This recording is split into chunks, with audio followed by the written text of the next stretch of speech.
Algebra 1, Unit 8, Lesson 1, Two-Way Frequency Tables. In this lesson, we want to organize categorical data in tables and then analyze the data in those tables using frequencies, relative frequencies, and conditional relative frequencies. So first of all, what is categorical data? Well, categorical data is one where you don't have numbers for the values. Instead, you have words or symbols for them. The opposite of that, or the other type, is quantitative data, where we actually have numbers that we're measuring. The ones that are circled here are qualitative because they all have values that are either words or symbols. Like your preferred pet could be a cat or a dog. The color could be red or blue. Blood type A negative, B positive, things like that. Favorite sport, soccer, baseball, football, whatever it might be. The other ones, temperature, weight, blood pressure, and height, all have numbers as the values for them. Those are quantitative variables. The circled ones are categorical or qualitative variables. A lot of times when you have a qualitative, you're going to count how many times that item occurs, and that's called a frequency. When you put those in a table, that's called a frequency table, where you show the different values and then you put how many times each one occurs. The mode is the most common one, or the favorite or preferred value for that variable. The relative frequency is the fraction or percent that have that total value. So in this example, we had a survey of 20 students at a private school, and they were asked how they typically got to school, and we have these different values: bus, car, walk, car, and so on. If we want to make a frequency table of the data, first of all, we look. The only values are bus, car, and walk, so that's what's listed here. And then for bus, you would have to count how many: 1, 2, 3, 4, 5, 6, 7, 8 of them. Car, if you count them, there are 9 of them. And walk, there are 1, 2, 3 of them. If you add them, the total should be the total number of students that you had, which is 20. Then the relative frequency, either the fraction 8 out of 20, 9 out of 20, 3 out of 20 as decimals, or what's more typically done is to multiply those all by 100 and give them as a percentage instead. If you use the decimals, they should add to 1. The percentages should add to 100%. As I've already said, the total of the frequency should be the total sample size, because that's how many were surveyed. If we want to know what's the most common way that they got to school, that was a car, because that's the one that's there most often. If someone asked you what percentage of students walk to school, you would look at walk and look at the relative frequency. If it were this, you would still need to multiply by 100, whereas if they were given as percents, it would already be multiplied by 100. Often, what's more interesting is when you have two categorical variables and you give them in a two-way frequency table, where you give the values of one on the left and the values of the other at the top, and then inside are the frequencies of those. For example, in this, we have 19 ninth graders who preferred an apple, 12 ninth graders who preferred an orange, 23 ninth graders who preferred banana, 22 10th graders who preferred an apple, and so on. The totals who preferred apple are given at the bottom here, where it says total. So 41 out of a total of 100. That includes 9th and 10th graders preferred apple, 21 total preferred orange, and 38 preferred banana. There's also here a total of 54 9th graders and 46 10th grade students, the total of both of those being the total number of students that were surveyed, which is 100. So the sum of the row totals would be 100, and the sum of the column totals would be 100. If we were asked, were there the same number of 9th and 10th grade students surveyed? No, because there were 54 9th graders and only 46 10th graders, or there were 8 more in the 9th grade who were surveyed than in the 10th grade. The total number of students who preferred apples was 41, and out of the 9th grade students, what was the most commonly preferred thing? That was a banana. And how many preferred that? That would have been 23. If we had looked at the 10th grade, the most preferred fruit was the apple. Overall, what was the least preferred? Well, then we have to look over all the grades, and that would be the orange, which was the least preferred.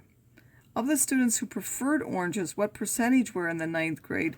Well, now we're only looking at the orange column, so you look at 12 out of 21, which is 57.1%. Again, those relative frequencies that we give could be given as fractions, decimals, or percentages.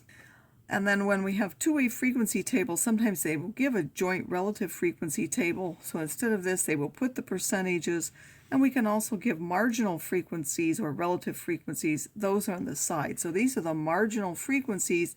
We can also get marginal relative frequencies. So in this example, a survey of 150 students were surveyed about whether they own an electronic tablet or a laptop, and that's shown here. What was given was the gender, were they a boy or a girl, and then the device that they had. Did they have a tablet, a laptop, both of those, or neither of those? Inside are, of course, the frequencies of what's in both. So this was 15 girls who had a tablet, 35 boys who had a laptop, and so on. The total numbers surveyed were the 150 students. A total of 89 students had a laptop. A total of 88 girls were surveyed. A total of 62 boys were surveyed. Relative frequencies, you would take each of these numbers in this table and divide by 150. So 15 out of 150 would be 10%, 54 out of 150, 36%, 10 out of 150, 6.7%, and so on. How many more girls than boys answered the survey? For that, we need to look at the frequencies. We have 88 minus 62, so there were 26 more girls. How many girls had both a laptop and a tablet? Well, if we look at the girls and we look at both, there were 10 students. Of the boys, so now we're looking at these numbers, how many had a laptop only? That would be 35 boys. Overall, what was the most common device response? Well, if we look now over the total over the boys and the girls, the most common was a laptop with 89. Did a larger percentage of boys own laptops only, or a larger percentage of girls own a laptop only? Well, now we need to look at the percentages for girls, so that's 54 out of 88, and we need to look at the percentage for boys, which is 35 out of 62, and see which one of those percentages is bigger. It's larger for the girls than the boys, so there was a larger percentage of girls. What are the joint relative frequencies, which are now in the inner table? For the girl and a tablet, there were 10%. For a boy and a laptop, there were 23.3%. These mean the totals out of that 150 students, so the percentages over all the categories. What are the marginal relative frequencies? Those are row or column totals, depending on which one you have. So for the girls, 58.7% were girls, the boys, 41.3% were boys, and the ones who owned a device, neither of them, that was a 9.3%. Besides these, we would like to be able to use a two-way table to look for whether one category influences the other, or they're in some way related with each other.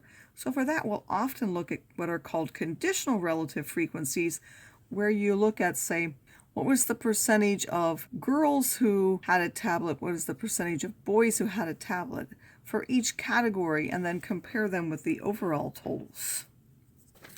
If we look at this particular example, and we want to find out and compare those and see if there is any influence of gender on the device, we could find the conditional relative frequencies for each type of device. So if we know they had a tablet, what was the percentage of girls? That's 15 out of 29 and 14 out of 29 for boys. For the laptops, there were 54 out of 89 and 35 out of 89, giving me these. For the both, there were 10 out of 18 and 8 out of 18, giving me 55.6 and 44.4%. And then for the neither, there were 9 out of 14 and 5 out of 14 for the neither. The total, if we ignored what type of the device, there were 88 out of 150 and 62 out of 150. So the fact that there's a higher percentage of girls isn't necessarily what's important. What's important is how it compares with this overall total that we have. We need to compare these numbers with this one, and we need to compare these with this one.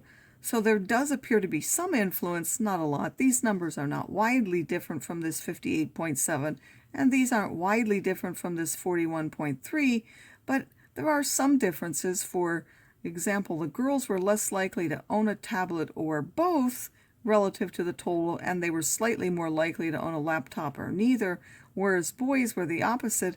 They were slightly more likely to own a tablet or both, and slightly less likely to own a laptop or neither.